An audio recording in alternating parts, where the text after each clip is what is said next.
Hi, I'm Syed, I am Andrew. and welcome to Psych Me Up, Coach, our psychiatry podcast where we destigmatize mental health and tell you how it is. No BS. Really good stuff. Yeah? Did you prep that? No, I just said it. Wow. We're gonna use that part too. I like compromises. Okay. Yeah. Today we're going to do a little intro into how we got into psychiatry, starting with the journey of medicine. Yeah. And so earlier I was talking to Syed about how I feel like medical school really changed me as a person. I think after I took my first round of board exam, I feel like it was so much, for lack of a better word, trauma, that I feel like it dimmed my light in a way, and I come through a period of like pretty bad depression, but I come out on the other side a little bit stronger. So I look back on photos like 4 years ago, and I don't even like recognize much of who I am anymore. But I mean, all in all, I feel like a good position. Yeah. And then we were talking about how typically when you go through a difficult time period, sometimes, it can change you as a person. And the person you were at the beginning of that journey is different than the one you end up at. But sometimes when you go through medical school, you go through a metamorphosis, but it's not that you get stronger, it's just you're able to absorb more of what the environment has to offer you.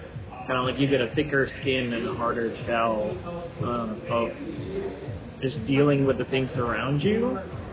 And we also said that relaxing is just something you have to unlearn in medical school sometimes, just because of the increased need and focus that you have to towards your schooling. That when you do have time to relax, you don't know how to relax, and you feel guilty for relaxing.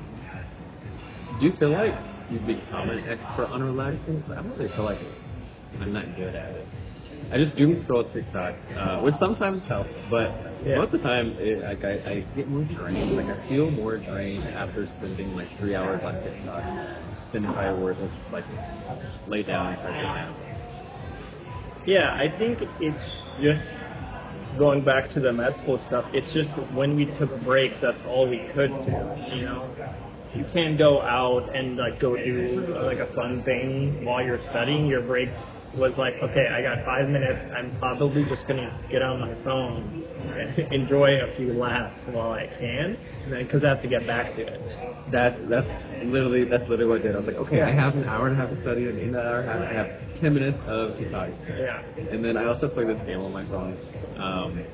It was so addicting. I don't remember what it was, but I would play it for like 5 minutes, and I get back to studying.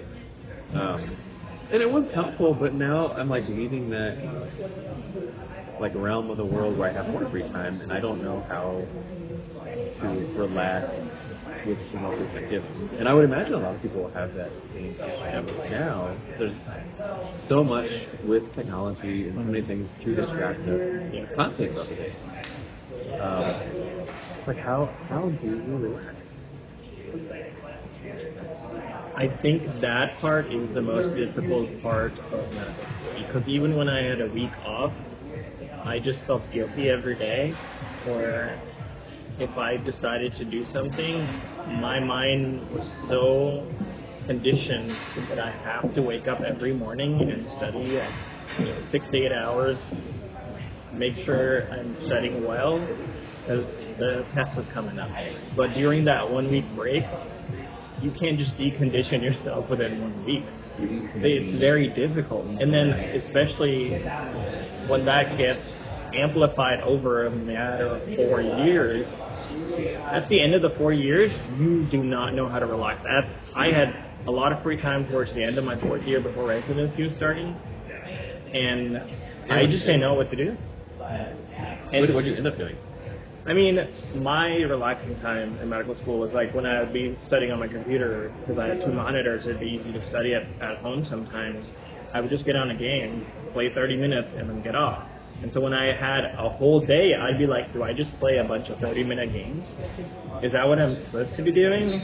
Or should I do something else? But since that's been conditioned to you as well, because that's what relaxed you during a stressful 4 years, you revert back to that same self.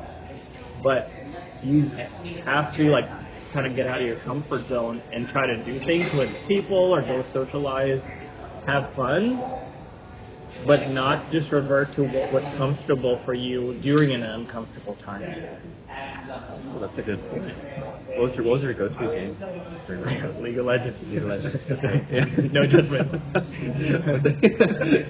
After medical school, when you have all the free time playing multiple League of Legends games, Yeah. that could cause some stress. Yeah, but that was my socialization because a lot of my friends, you know, some of them they're going in the medical field, they're working, they have kids, they have families, and so they would just hop on after work, and so I would get to talk to them every day, and it was our form of therapy. You know, a lot of people do that. They just get on the game, they just talk. Sometimes you don't even have to say what's going on. You just talk it out, and then, you know, gaming is your way of dealing with everything.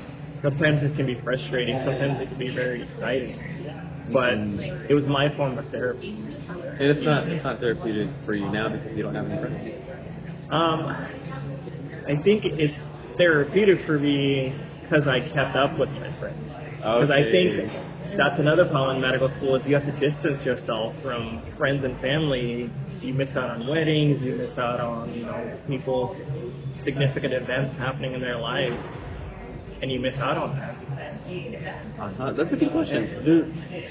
Are most of your friends now people who have been through medical school, or are we able to maintain your friendship with people who may not have understood the journey?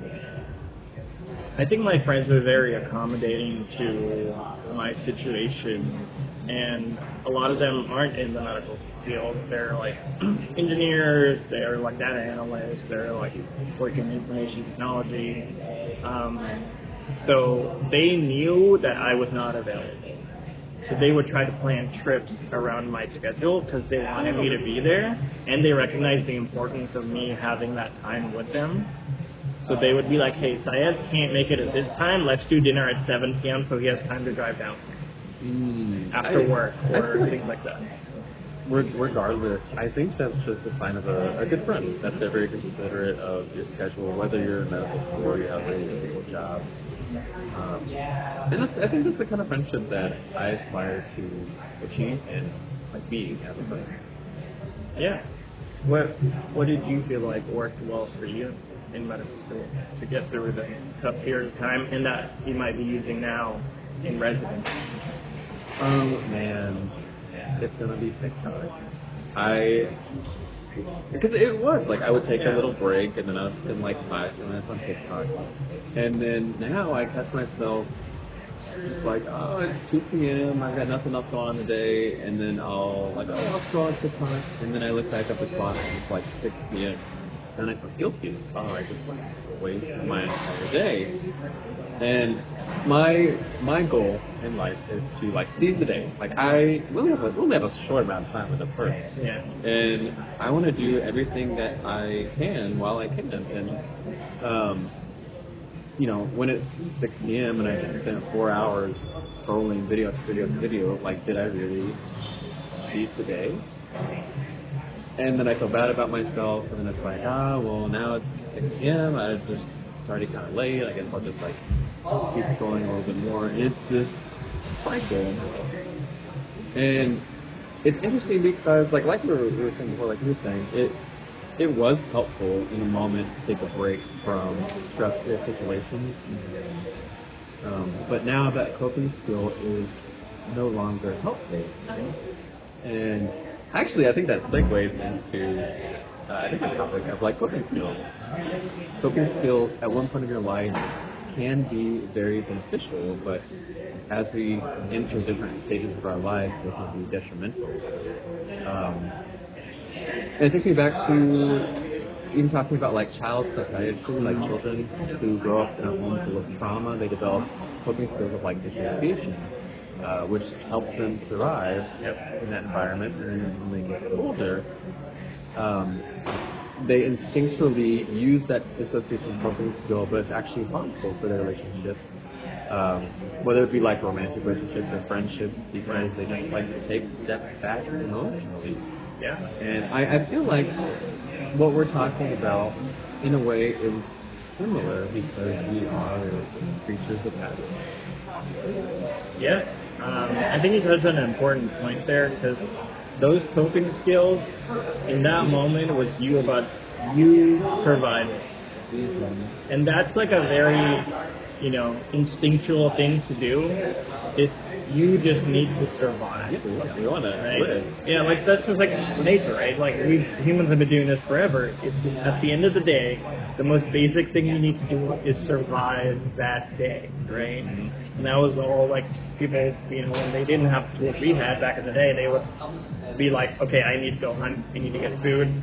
If I don't, I won't survive. Mm-hmm. And in our day and age, when we have those things available, for some people they don't, but like if food scarcity is not your primary issue, it's stuff happening at home and the trauma you're going through, your only goal is survival. So you develop those coping skills to survive.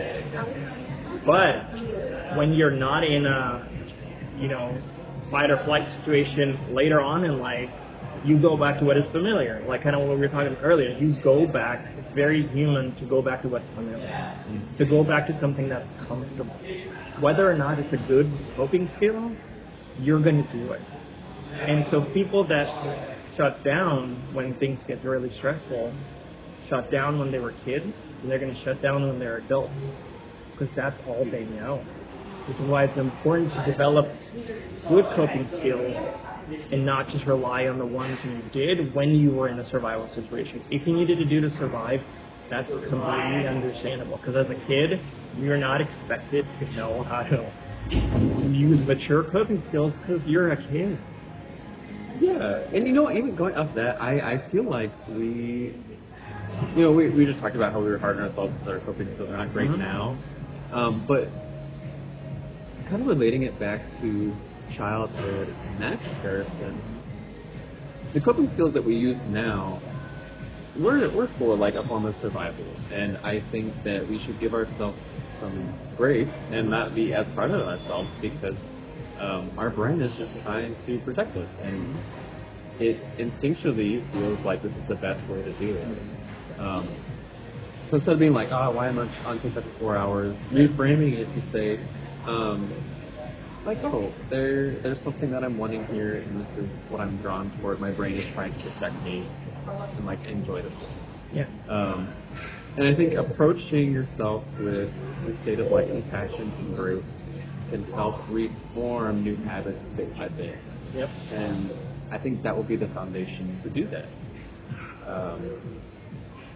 But what coping skills could you practice instead to help make that transition more digestible? I think it's always going to be difficult and a struggle to get away from your coping skills that may not be as helpful that you learned as a kid. Yeah, but when you're older, it's going to be difficult to get that. It's habitual, like you said. You're going to get used to doing those things. But it has to be a recognition of what you're doing and why you're doing it. If somebody starts yelling at you when your instinctual coping skill is to avoid and go to your room or just disassociate with that person, that's going to be important to recognize that that's where you're going to keep doing it as an adult if you never address it, if you never recognize. Because I think a lot of people aren't intelligent enough to know that they're doing something, but they don't visualize or accept that that's what they're doing.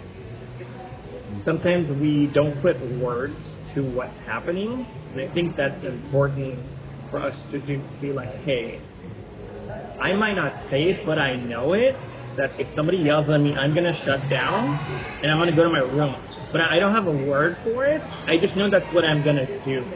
And when you don't label or put words to what's happening, I think that's part of acceptance that some people forget to do, is that I am going to disassociate. Not that in my mind I know I'm going to go to my room and not listen to anybody yelling outside. If I know when people yell at me, I disassociate. That connection in your mind, just to make that connection in your mind and acceptance, is important to say, when people yell at me, I disassociate. And then the next step is, when people yell at me, what else can I do other than disassociate? It sounds like it takes a lot of work, and I know from the journaling that I've done on this, it does take a lot of work, and of course it's never finished. You always have to keep working on yourself. Yeah. And I think that's a good space to branch off of. It's like, first give yourself grace, and then just practice writing down what you're feeling. Yeah.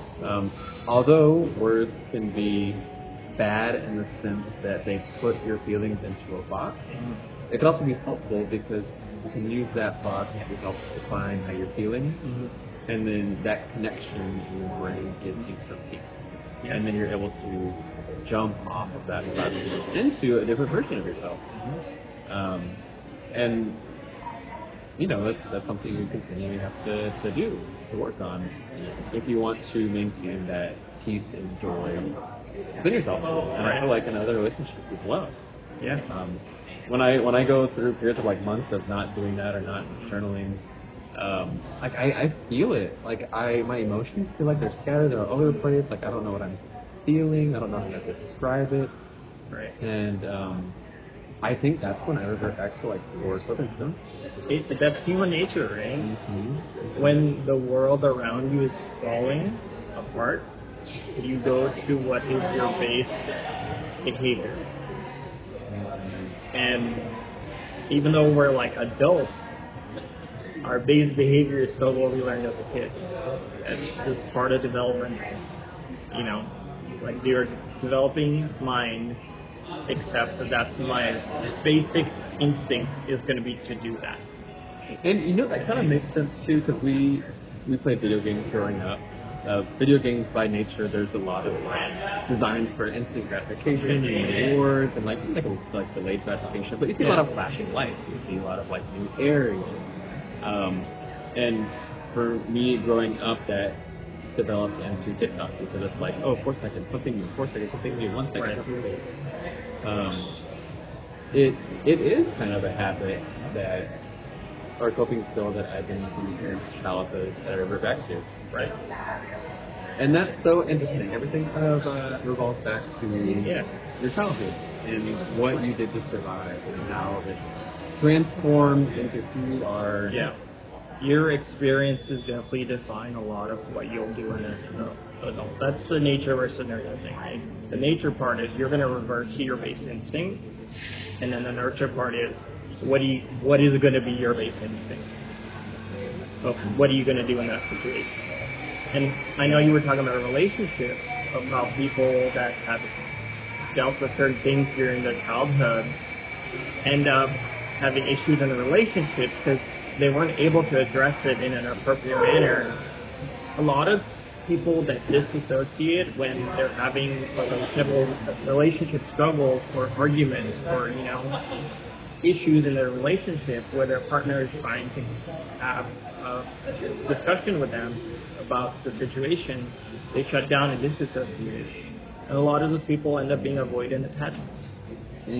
Right? Like, once you start to think about it, it all starts clicking. Like you said, that when people disassociate from situations they feel uncomfortable with, they become this avoidant attachment person who will just be emotionally unavailable.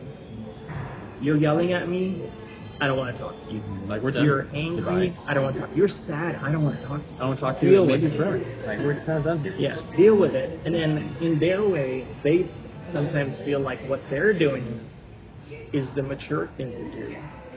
Because they think, I am not crying right now. I can separate my emotions. I can be emotionally just blunted. And I think that adds another facet to it. Because, like, yes, we can journal, we can talk about our emotions, the next step, but I think a portion of self-awareness also comes with developing empathy and like how could I be perceived? And is that, like, am I doing what I want to be doing? Am I presenting myself how I want to present myself? Is what I'm saying coming across too fast? Like, am I hurting someone else? And that can kind of help guide this self-deception in your journey as well, and separate and focus, which is a lot. But I'm a huge proponent of journaling. I feel like my thoughts are clear, and when I write it all down, I feel like it gets clear and it kind of guides me to my next steps. So I feel like that's one coping skill that I have to get out of thought. Yeah. Is there anything? What do you do? I think I'm able to internalize a lot of things. And that might not be the most mature thing to do, but I'm able to internalize and separate myself from the situation in the sense that, is what I'm going to do going to help the situation? Like, if I messed up, is me talking about it or saying, oh, I messed up, I'm such a failure, I don't deserve to be here, or get into imposter syndrome, which I've done many, many times. But when you start to accept your failures as you being a human being, then you can be like, I messed up, but now I can figure out what I need to do the next time to kind of get through that thing. And not blame myself, because blaming myself in the moment is going to make me shut down. I'm going to revert to my old self. I'm going to disassociate. I'm going to isolate myself from other people because I have so much shame and guilt because I'm going to keep blaming myself for my failure. You basically do CBT on yourself in the moment. Yeah, you know, like your kind of. Thoughts. And for those CBT, your thoughts affect your feelings, affect your actions, and they're all intertwined. So you think like, or you feel like, oh, I'm a bad person, I feel shame. You feel like inside you're gonna start thinking like, I'm not a good human, and then you're gonna do the behavior of like self-isolation. Self-isolation is gonna make you feel bad, and you're gonna keep thinking that, and it's a vicious cycle. And so, what you just said is that you feel bad, or you did something that makes you feel bad, and you break that cycle by changing like this thought process. I should get myself to my words. Like, I should be more forgiving. And then that definitely changes your behavior and feelings, right? Yeah. So impressive. It doesn't work all the time. And that's part of us doing this podcast, is being honest about things. It doesn't work all the time. If I made a major mistake, I will beat myself up. But by doing it when I've done minor mistakes, I've trained myself enough that I'm able to cope with it better. If it's going to be a 10 out of 10 stressor for me, maybe it's going to be a 7. And that buffer of 7 to 3 can really help you get through the day. And that's all it is, surviving, right? It's getting through the day in a somewhat healthy manner. And if you learn things when you're not at the highest level of stress, you're able to use them more effectively. When people only use their coping skills when they're in a panic attack, it's difficult for them to remember what their techniques were when you're having a panic attack. You're having a panic attack, you're gonna freak out. And then you're like, what was my technique? And then you're like, I can't remember my technique. Then you get more worried. You're like, I can't even remember my technique. I can't remember my deep breathing technique. I can't breathe right now because I feel like the world is ending. And I can't remember my breathing technique because when you're in that state, it's fight or flight, and your brain's not going to be like, what was that thing I read in that textbook a few years ago that my therapist taught me? We need to use our coping skills when we're not in that fight or flight state. So I always tell people to use their coping skills when they're not having a panic attack or feeling anxious, so that it's muscle memory for you. That's smart too, because I feel like a lot of times there's a misconception that mental health and physical health are separate things. When mental health has a lot to do with your brain chemistry and how your neurons fire and the connection, which is pretty physical. And to draw the comparison of what you were saying, even in medical school, we spend so much time practicing on mannequins and going through questions over and over again, so that whenever the real situation happens, you'll be prepared.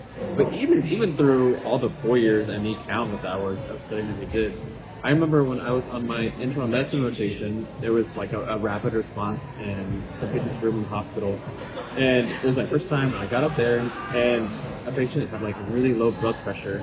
Fortunately, it wasn't my patient, but I was watching and I was thinking like, what would I do? And I didn't know because I was so stressed. And it just kind of taught me that there has to be a lot of preparation for those moments. And even with therapy, with mental health, you have to do a lot of preparation when you're not anxious. So when you are actually anxious, when you are having that panic attack, you're able to address it appropriately. But at the same time, as I was in that rapid response room in the hospital, and I left, I had to give myself grace because that was the first time I saw a patient. I had not experienced anything like that before, and I was trying to apply what I learned in the moment. And so I walked out of that room thinking, that was a good experience. I did a good job because I tried my best, and I did something a little bit different than I would have like years ago. Yeah. So similarly, using coping skills in mental health, if you don't succeed when you have a panic attack, or you don't succeed when you're anxious, I think it's okay to give yourself some praise because, this is new. It's a new experience. Yeah. Even for me, sometimes when I have a panic attack, when I am really anxious, I don't do a good job with my coping skills.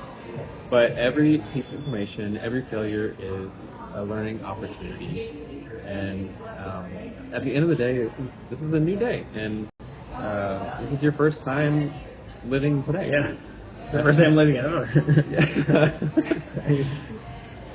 We're all learning how to live. We're all learning how to live.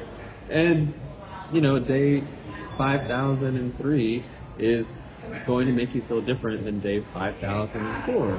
And even though you may have a similar panic attack as you did the day before, it's going to be a little bit different.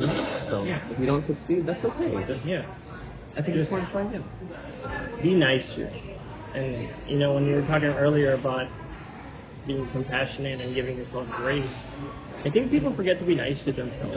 Yeah. Because I always like, Andrew, you're so great. I love having this conversation with you. Thanks a lot. And then, I would too. You hear that, right? You hear Syed is saying, hey, this is great. I love who you are as a person. Right? But how many times do you tell yourself that? Rarely. Have you said, hey, people love having conversations with me? And I know they've told me that, but do I realize that? Do I accept that? Or is it, Syed's just being nice to me? And then you start to play with this oh, no, they're just being nice. Then you start getting into the complicated stuff. But you're like, am I being nice to myself? And I have to remind this to my family and friends that, are you nice to yourself? You wake up in the morning, have you looked at yourself in the mirror and said, hey man, you're doing a great job. Today was a really, really bad day, and you got up today ready for another day. Good on you. Listen, I think doing that every day is helpful. I used to do that when I was in a really dark place many, many years ago. I would put sticky notes on my mirror with encouraging things to say, so I could remind myself to talk nice to myself. And then I would look myself dead in the mirror in my eyes, and I would say something. And after a while, I felt a little better. I stopped doing that, but I feel like doing that every day, even when you're not feeling really down, would be really beneficial. Yeah. Just be nice to yourself. We seek so much external validation. We're creatures of seeking other people's compliments and validation that we forget to validate ourselves. And that's why when things go bad and we don't get that validation and somebody might be disappointed in what we did, we lose that sense of self-worth because you're associating your self-worth with what other people have to say. And when you start to recognize that my self-worth is generated from within, because that's what self-esteem literally is. Self-esteem is how you perceive yourself and how you feel about yourself as a person. And somebody might tell me, I'm depressed, I'm struggling to do dishes, right? You're like, Syed, what's going on, man? Your dishes are piling up. Do you need help, right? And that's you being nice. But when you say that and I do the dishes, I didn't do it in my mind because I wanted to do it. I did it because I felt bad that you recognized that my dishes were piling up. But if I just got up and did the dishes myself, I did the work and I had the initial thought and my self-esteem would go up, be like, hey, I was depressed today and I did dishes. Not because Andrew told me to do it, I did it because I told me to do it. And your self-esteem starts to rise. When you were in your bed for multiple days in a row because you were really depressed, when you got up and did it, that's when self-esteem comes. It's not a baby step. Mm-hmm. And it's so hard to do baby steps sometimes. Yeah. It really is. But one dish, and this is something I also tell people with ADHD, and I think this is the best advice I've gotten, is you might pass your kitchen dishes, and there's 30 dishes there, right? And you're like, with someone with ADHD or ADD, you have executive dysfunction. You look at that pile of plates and you're like, that's overwhelming. I can't do it. So then your mind literally shuts off and you will pass those dishes 100 times and your mind will refuse to look at them. You know they're there, but your mind has shielded you from that part because that's part of executive dysfunction of ADHD, right? Is that your brain just turns off. When things are overwhelming, your brain turns off to protect you from the overwhelming situation. But the best advice, and I think I just heard it, from someone that heard it from someone. Whenever you pass that pile of dishes, just do one dish. Do one dish, because if you pass it 100 times, you would have been done maybe in the 40th time. You don't have to do it every time. But if you just did one dish every time you passed it, that pile is going to go down. And the overwhelming part, where people with ADHD get really in tune with the high pressure situation, where they're like, someone's coming to visit me tomorrow. Andrew is going to be here later at my place. We're gonna play Super Mario Smash, right? We're gonna play Nintendo Switch. But I don't want him to see my 30 plates. So the people with ADHD are trained from the get-go to get into that high-pressure situation because dopamine starts to release. When you get in a high-pressure situation and you achieve what you were trying to do, you get a lot of, gratification from it. Be like, oh my god, Andrew was here and I finished it within 30 minutes before he came. And I finished that same pile of dishes before he got here. But that's not a very healthy way of doing it, because then you only learn how to do things when you're in a high pressure situation. I have a test tomorrow, I can only pull an all-nighter. And these are things that are hard to recognize. It takes a lot out of you too. It's so tiring. Be like, oh my god, I know why I'm doing it.